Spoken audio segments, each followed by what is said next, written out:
Tu palabra que ahuyenta mis dudas y que trae luz en la noche oscura. Tu palabra es una espada de doble filo que atraviesa mi alma.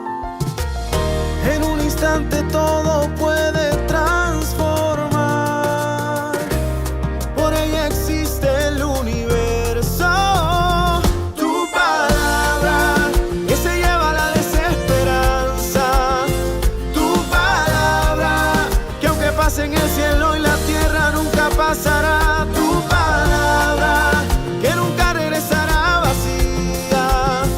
Tu palabra es mi alimento, mi delicia. Cuánto amo yo tu palabra.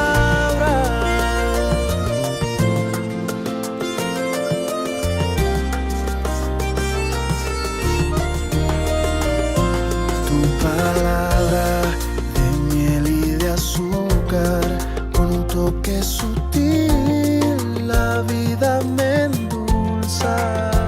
Tu palabra es mi garantía y en tus promesas reposan mis días. En un instante todo puede transformar. Por ella existe el universo. Tu palabra que se lleva la desesperanza. Tu palabra que aunque pase en el cielo y la tierra nunca pasará. Tu palabra que nunca regresará vacía. Tu palabra es mi alimento, mi delicia. Cuánto amo yo tu palabra. Ay,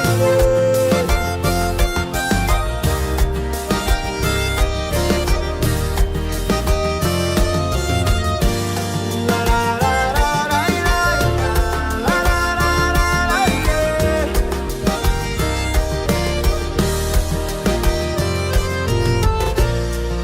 y cae como la lluvia, destila como el rocío, desciende como aguacero sobre mí.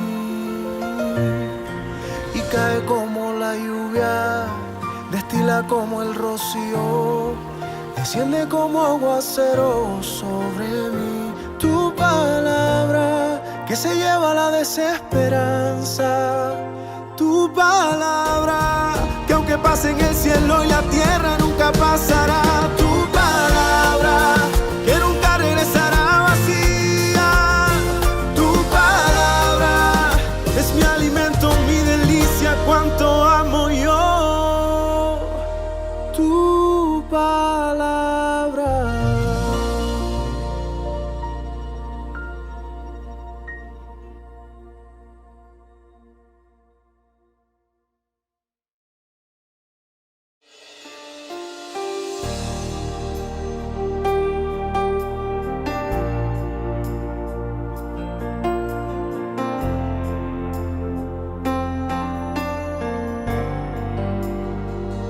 Aquí estás, debemos mover, te adoraré,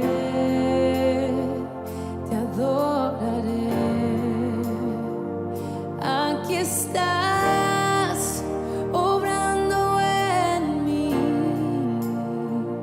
te adoraré, te adoraré. Aquí estás, debemos mover, te adoraré, te adoraré. Aquí estás, obrando en mí, te adoraré, te adoraré. Te llamamos milagroso, abres camino, cumples promesas, luz en tinieblas, mi Dios, así eres tú. Milagroso, abres camino, cumples promesas, luz en tinieblas, mi Dios, así eres tú. Aquí estás, sanando mi corazón,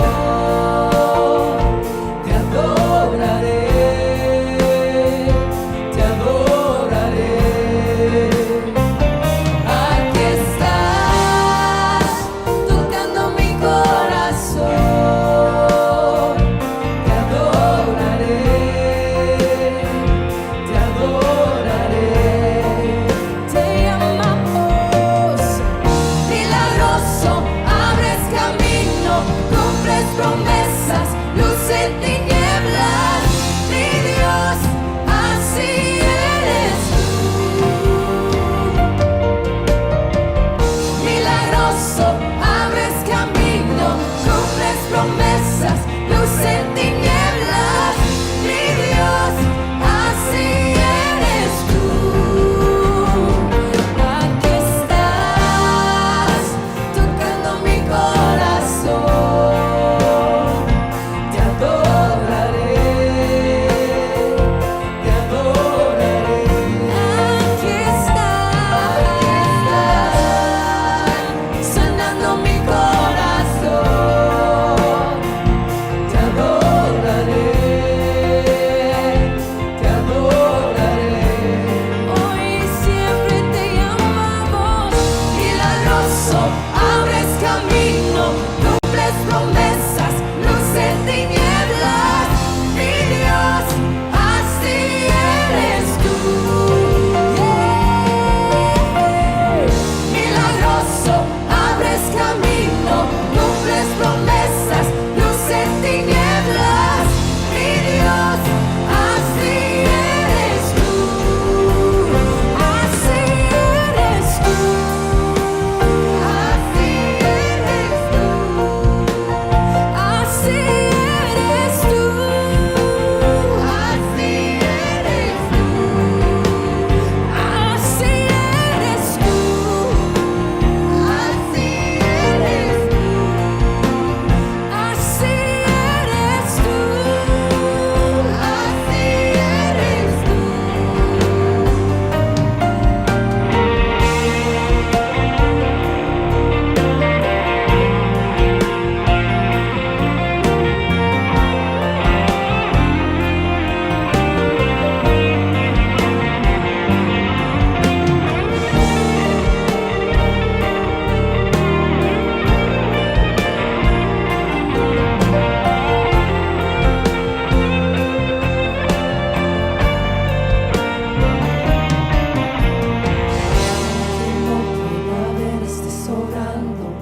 Aunque no pueda ver, estés sobrando. Siempre estás, siempre estás sobrando. Siempre estás sobrando. Aunque no pueda ver, estás sobrando. Aunque no pueda ver, estás sobrando. Siempre estás sobrando. Siempre estás sobrando. Aunque no pueda ver, estás sobrando. Aunque no pueda ver, estás sobrando. Siempre estás sobrando. Siempre estás sobrando. Aunque no pueda ver, estás sobrando. Aunque no pueda ver, estás sobrando. Siempre estás sobrando. Siempre estás sobrando. Milagroso, abres camino, cumples promesas, luz en tinieblas, mi Dios, así eres tú. Milagroso, abres camino, cumples promesas, luz en tinieblas, mi Dios, así eres tú.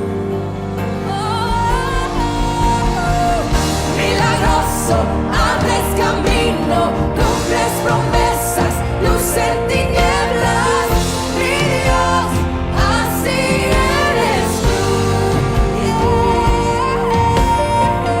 Milagroso, abres camino, cumples promesas, luz en tinieblas,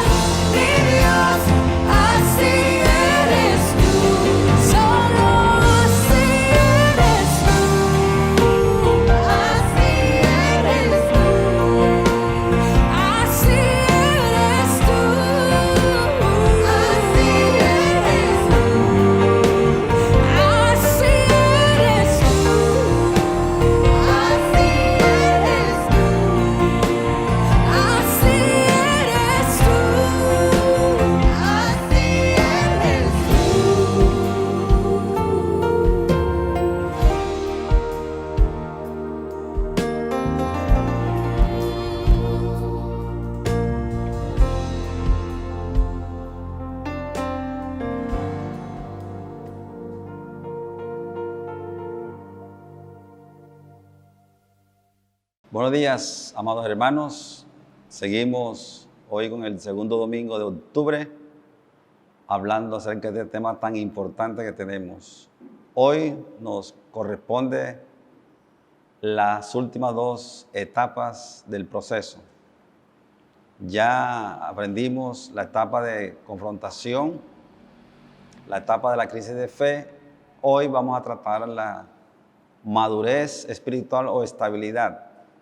Y la última, que es la multiplicación a través de otros discípulos. Vamos a tratar que este tiempo nos alcance para ambas etapas. Yo les invito a que abran sus Biblias en el libro de los Hebreos. Hebreo capítulo 5. Hebreo capítulo 5. Y estaremos leyendo el versículo 11 al 14. Y seguido Hebreos 6, 1. Recuerden que vamos a hablar acerca de la tercera etapa que corresponde hoy, que es la etapa de la estabilidad o madurez espiritual. Dice Hebreo 5:11, acerca de esto tenemos mucho que decir y difícil de explicar, por cuanto os habéis hecho tardos para oír. Porque debiendo ser ya maestros después de tanto tiempo, tenéis necesidad de que os vuelva a enseñar cuáles son los primeros rudimentos de las palabras de Dios, y habéis llegado a ser tales que tenéis necesidad de leche y no de alimento sólido. Y todo aquel que participa de la leche es inexperto en la palabra de justicia, porque es niño. Pero el alimento sólido es para los que han alcanzado madurez. Y es el término que vamos a estudiar ahora. Los que han alcanzado madurez, para que por el uso tienen los sentidos ejercitados en el discernimiento del bien y del mal.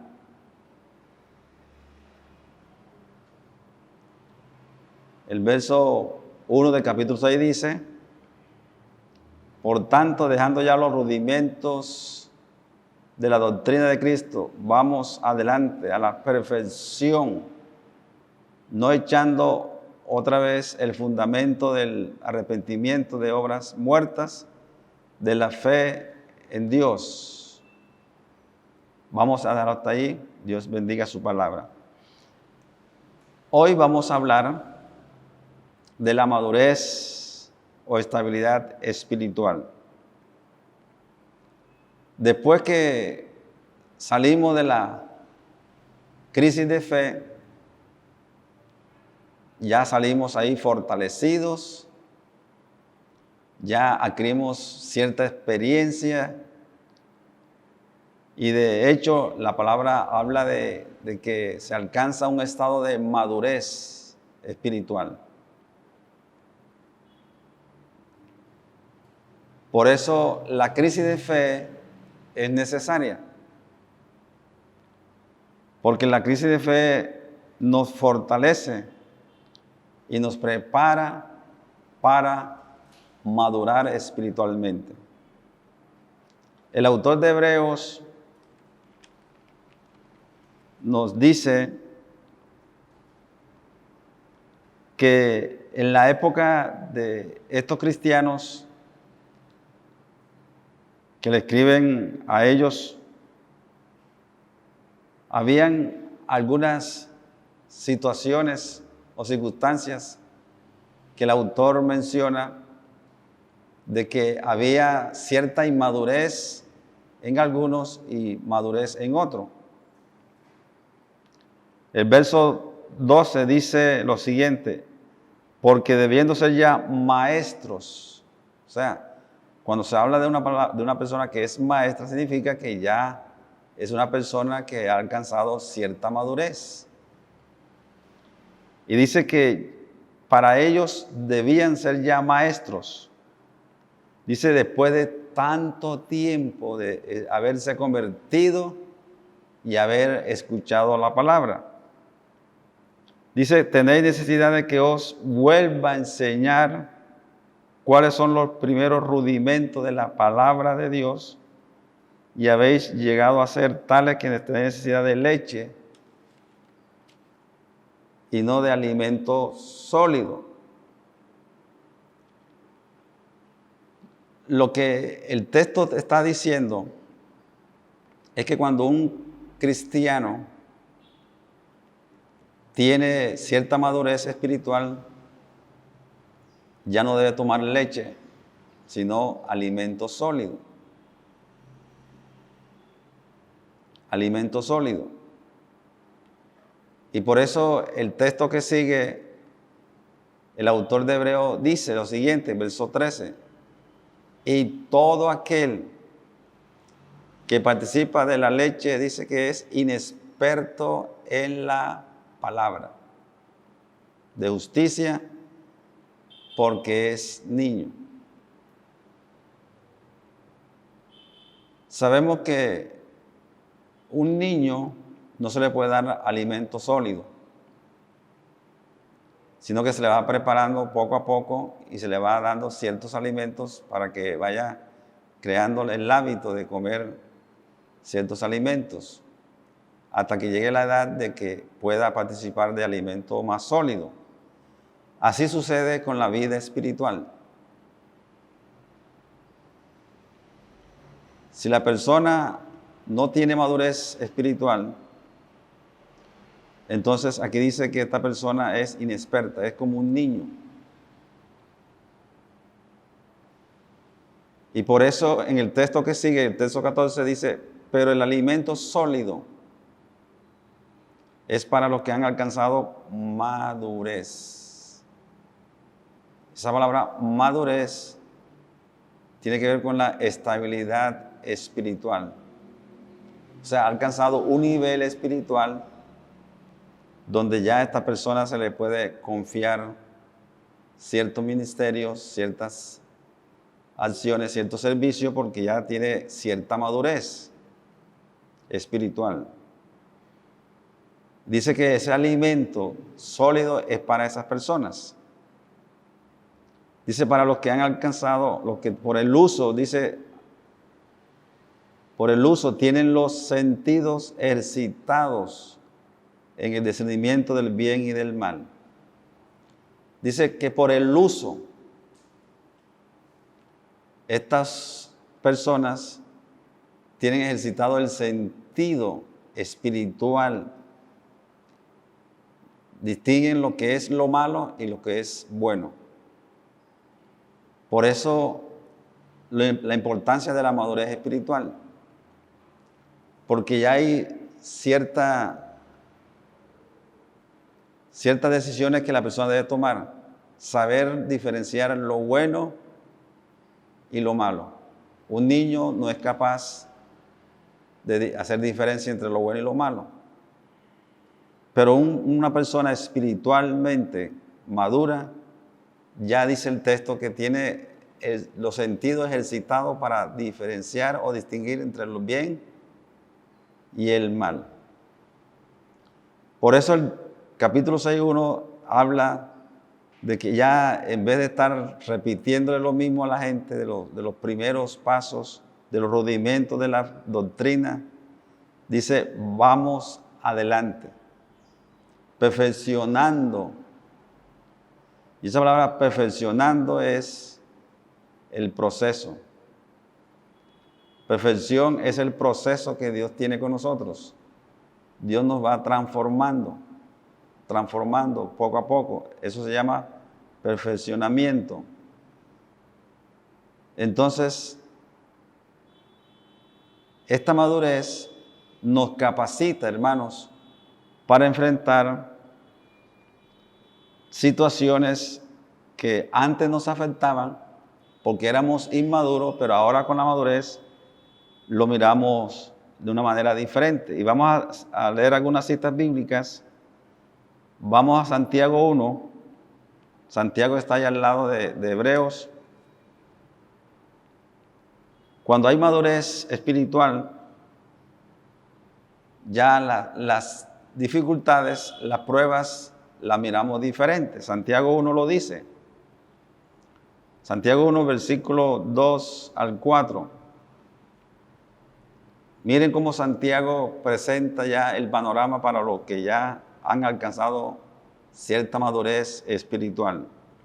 Hermanos míos, dice Santiago, tened por sumo gozo, escucha bien, por sumo gozo, cuando os halléis en diversas pruebas. Parece contradictorio, ¿verdad? Que Santiago diga que cuando esté pasando diversas pruebas estemos gozosos, pero eso es lo que da la crisis de fe. Cuando ya hemos salido de la crisis de fe, entonces ya enfrentamos las situaciones diferentes. Ya le vemos el lado amable de las pruebas. Dice, hay en diversas pruebas, sabiendo que la prueba de vuestra fe produce paciencia. Ahora viene un proceso aquí con la paciencia. Dice que la prueba de vuestra fe produce paciencia. Por eso es importante la crisis de fe. ¿Quién sale fortalecida en la crisis de fe? La fe nuestra. Y la fe, dice aquí, va a producir paciencia. Noten que nuestra fe, cuando es probada, ella produce paciencia. Y la paciencia, dice, debe completar su obra completa o terminar su obra, para que seáis perfectos y cabales, que si os falte nada. Entonces, la paciencia tiene un proceso. Y es un proceso en el cual nosotros vamos madurando más y más. Vamos a complementar el concepto de Santiago con lo que dice Romanos 5. Vamos a Romanos 5.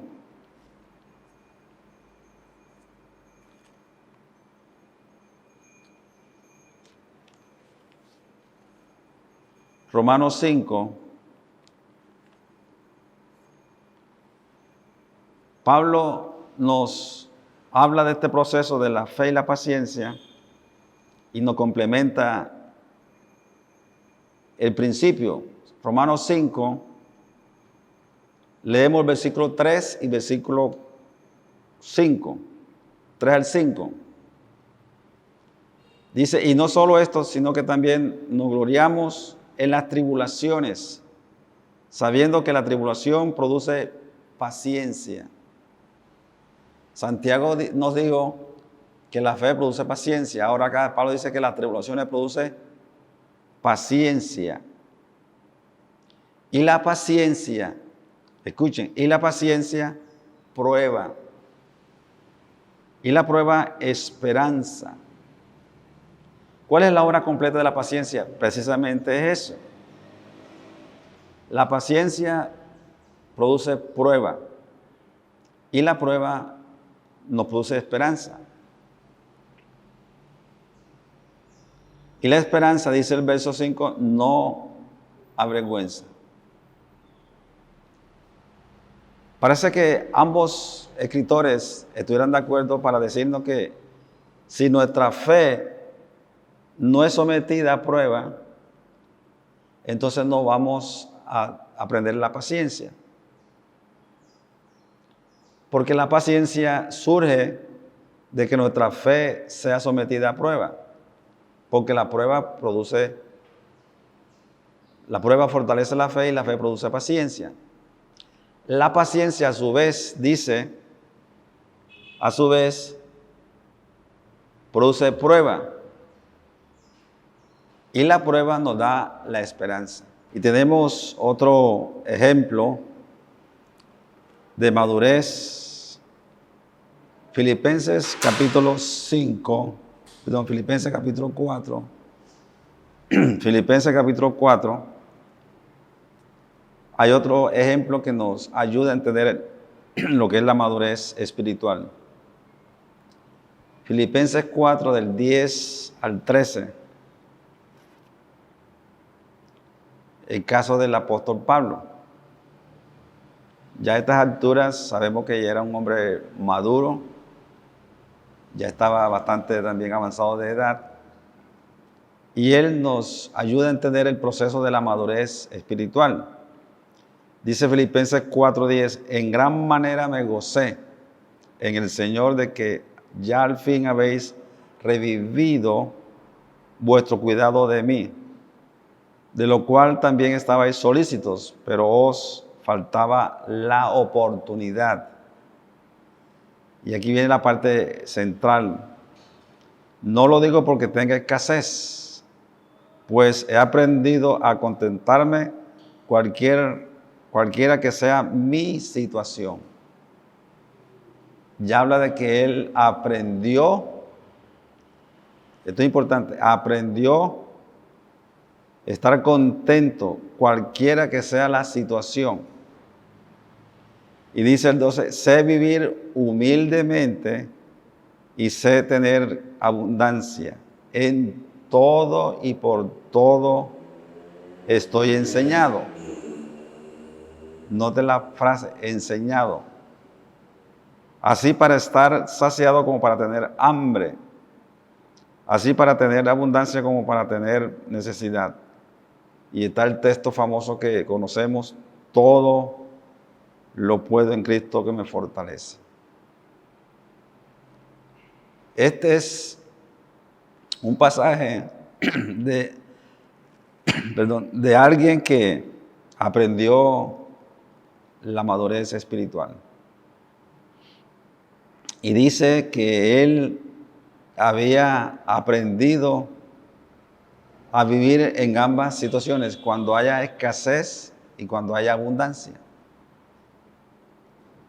Lo cual nos ayuda a entender el proceso de la madurez. Porque no siempre hay escasez en nosotros y no siempre hay abundancia. Ambas situaciones se dan en la vida. Ambas situaciones ocurren en la vida cristiana. Habrán tiempos de abundancia y habrán tiempos de escasez. Pero lo importante es aprender, como dice el apóstol, dice, he aprendido a contentarme cualquiera que sea mi situación. O sea, estar contento en la escasez y estar contento en la abundancia. Y lo otro interesante del pasaje es que dice, sé vivir humildemente. Sé vivir humildemente. Y sé tener abundancia. En todo y por todo estoy enseñado. O sea que la madurez también se aprende. La madurez es algo que se aprende en las pruebas y en las dificultades, en la escasez y en la abundancia. Y por eso él concluye diciendo que él lo podía todo en Cristo, porque ya había aprendido en la escasez y en la abundancia. ¿Cuántos de nosotros estamos dispuestos a enfrentar esa situación, verdad? Cuando hay escasez y cuando hay abundancia. Debemos aprender que ambas situaciones se dan en la vida, pero que tienen un propósito, un objetivo, ¿verdad? Y es hacernos madurar espiritualmente para que así nuestra fe sea probada y esté fundada en Dios, no en las emociones, no en las cosas materiales, sino en la presencia de nuestro Dios. Pasamos a la etapa que sigue, que es la etapa número 4. Y esta etapa es una etapa donde ya debemos producir fruto. Y la cuarta etapa se llama la multiplicación a través de hacer otros discípulos. Después de haber pasado la etapa de confrontación, la etapa de la fe, ¿verdad? De la crisis de la fe. Después de haber pasado la etapa de madurez o la etapa de estabilidad espiritual, cerramos con la etapa de la multiplicación a través de hacer otros discípulos. La obra final del proceso que Dios hace con nosotros es que estemos capacitados, escuchen bien, capacitados con cierta madurez espiritual para que seamos capaces de hacer otros discípulos, para que ellos a su vez hagan la obra. Y eso es nuestra misión. Quiero recordarles nuestra misión. Es hacer discípulos a todas las naciones. Y la última etapa que vamos a estudiar de este proceso precisamente se refiere a esa etapa. De que cada uno de ustedes y yo tengamos discípulos, porque ellos son los que van a garantizar que la obra continúe haciéndose. Y vamos a ver diferentes modelos, porque este principio se da en el Antiguo y Nuevo Testamento. El modelo de hacer otros discípulos no es solamente del Nuevo Testamento, sino que del Viejo viene ese principio. Porque Dios, desde que fundó el mundo y hizo al hombre y a la mujer a su imagen y semejanza, siempre pensó en que el hombre debía seguir haciendo la obra de él en la tierra. Y vamos a Deuteronomio, capítulo 34. Deuteronomio 34, del 7 al 9. Es donde Moisés delega a su discípulo Josué que continuará la obra. Desde Moisés se empieza a dar este principio de multiplicación a través de un sucesor, o sea, un discípulo. En el caso de Moisés, sabemos que la persona de más confianza, más cercana a él, fue Josué. Y por eso Dios lo escogió para que fuera sucesor de Moisés. Deuteronomio 34, versículo 7 dice lo siguiente.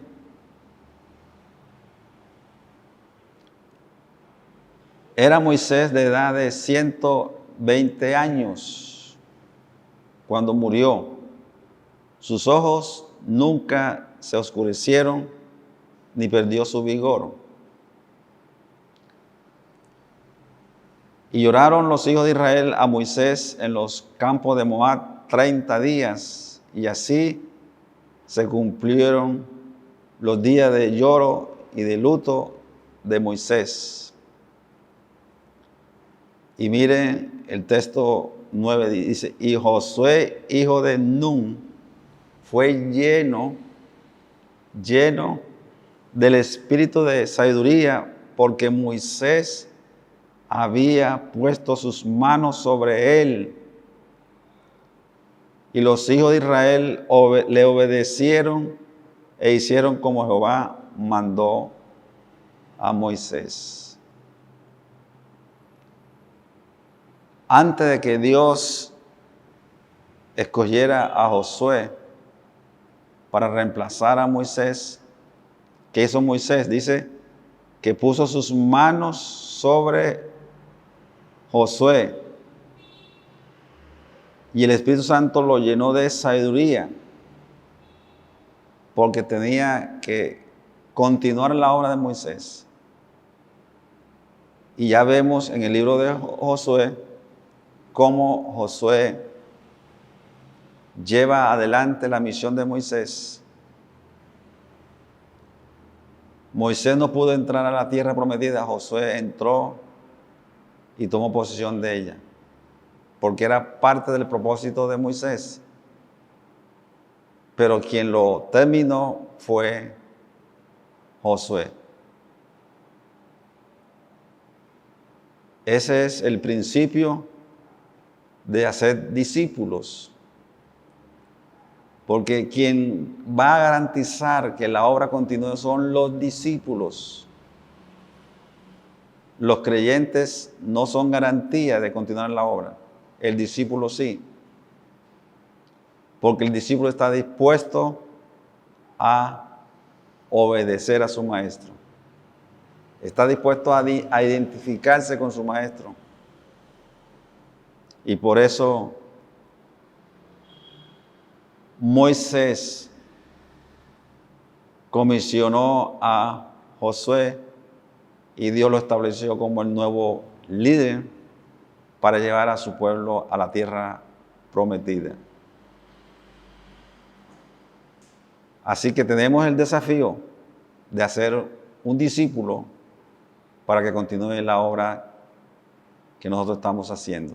Vemos que Moisés escogió a Josué como su sucesor, como su líder, su discípulo.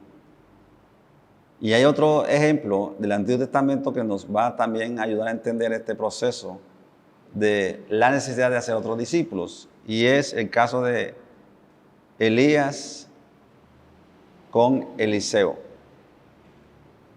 Ustedes saben que en la época de Elías, no solamente él era el profeta y Eliseo, habían otros profetas. Inclusive había escuelas de profetas. En los lugares que vamos a mencionar aquí, en cada lugar de eso habían escuelas de profetas. Pero Elías no escogió a otro, sino fue a Eliseo porque era su ayudante. Dice Segunda de Reyes, capítulo 2. Segunda de Reyes, capítulo 2. Vamos a leer algunos versículos para ilustrar este modelo, este ejemplo, este principio. Segunda de Reyes 2 dice, 1, aconteció que cuando quiso Jehová alzar a Elías en un torbellino al cielo, Elías venía con Eliseo de Gilgal. Y dijo Elías a Eliseo, quédate ahora aquí, porque Jehová me ha enviado a Betel. Y Eliseo dijo, vive Jehová y vive tu alma, que no te dejaré. Descendieron pues a Betel. Y saliendo a Eliseo los hijos de los profetas que estaban en Betel, le dijeron, ¿sabes que Jehová te quitará a tu Señor de sobre ti? Y él dijo, sí, yo lo sé, callad. Y Elías le volvió a decir, Eliseo, quédate aquí. Ahora porque Jehová me ha enviado a Jericó. Y él dijo, vive Jehová y vive tu alma, que no te dejaré. Vinieron pues a Jericó. Y si seguimos leyendo el pasaje, encontramos que en cada lugar que Elías le decía a Eliseo que se quedara, había escuela de profetas.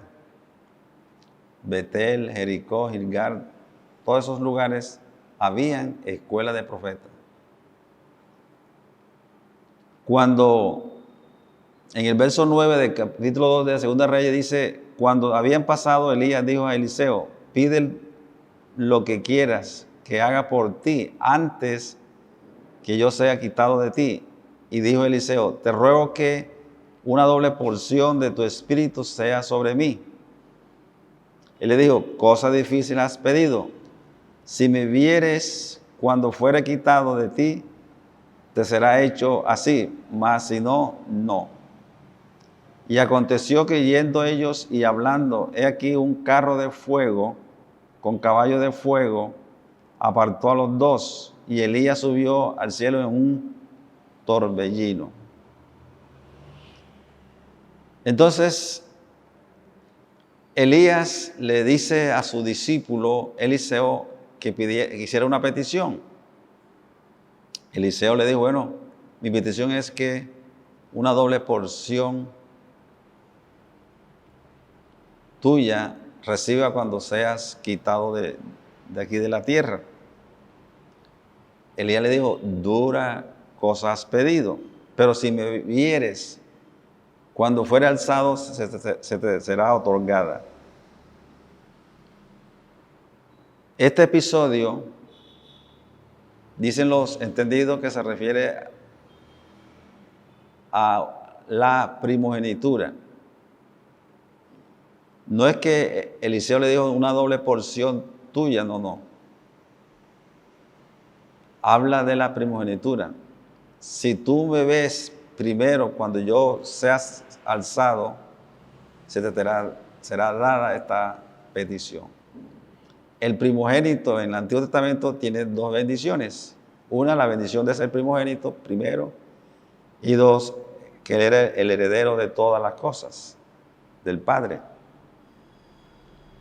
Elías le está diciendo, si tú me ves de primero, porque habían escuelas de profetas, pero si tú eres el primero, se te da la bendición de primogenitura, doble porción. A eso se refiere allí esa doble porción.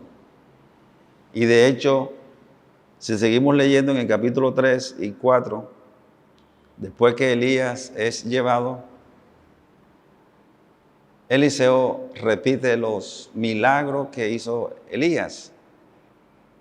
Y aún más, porque tenía la doble porción de la primogenitura. Era el hombre que había visto primero a su líder de haber ido al cielo, haberse ido al cielo. Pasamos al Nuevo Testamento para ilustrar este principio de la necesidad de hacer discípulos. Y lo vemos en el caso de Jesús. Lucas 6. Vamos a Lucas 6. Vemos cómo Jesús amplía el principio de hacer discípulos, y esa fue la orden de él de Mateo 28, ¿verdad? Pero en Lucas 6, 12, dice el texto, en aquellos días, él fue al monte a orar y pasó la noche orando a Dios. Y cuando era de día, llamó a sus discípulos y escogió a 12 de ellos, a los cuales también llamó apóstoles. Entonces ahora Jesús, después de haber estado con ellos todo ese tiempo, dice que escogió a 12. El mismo Lucas nos da la información que después escogió a 70 y los mandó a predicar. Después a los 120, ¿verdad? En el aposento alto. Entonces el principio se amplía con Jesús. Moisés escogió a 1, Elías escogió a 1, pero Jesús escoge a 12, y escoge a 70, escoge a 120. Pero el principio se mantiene de hacer discípulos. Y esa es la etapa de hacer discípulos. Hacer discípulos. Porque el discipulado, el discípulo es el que garantiza, otra vez te lo repito, es el que garantiza que el evangelio se siga predicando. Otro ejemplo del Nuevo Testamento, Bernabé y Pablo. En Hechos 9, 26 al 28, vemos que Pablo, después que Ananías ora por él y es lleno del Espíritu Santo, lo bautiza, empieza a predicar Pablo. Pero los discípulos le tenían miedo porque no sabían que se había convertido. ¿Quién es el que hace esa labor de mentor entre Pablo y los discípulos? de llevarlos a ellos se llama Bernabé. Bernabé toma a Pablo y lo consolida, que sería el término, lo consolida y lo presenta a los discípulos. Por eso en Hechos 9, 26, Hechos 9, 26, dice que cuando llegó a Jerusalén trataba de juntarse con los discípulos, pero todos le tenían miedo, no creyendo que fuese discípulo.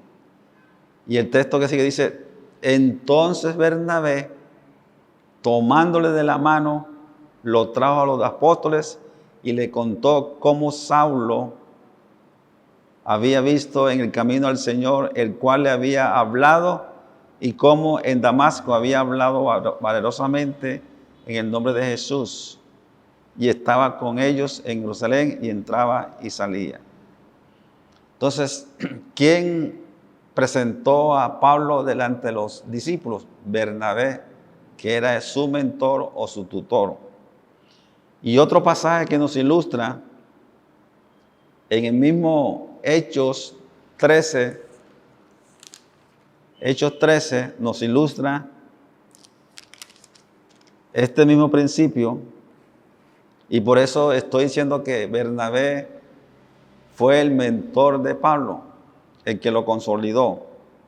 Hechos 13, y leemos versículo 1 al 3.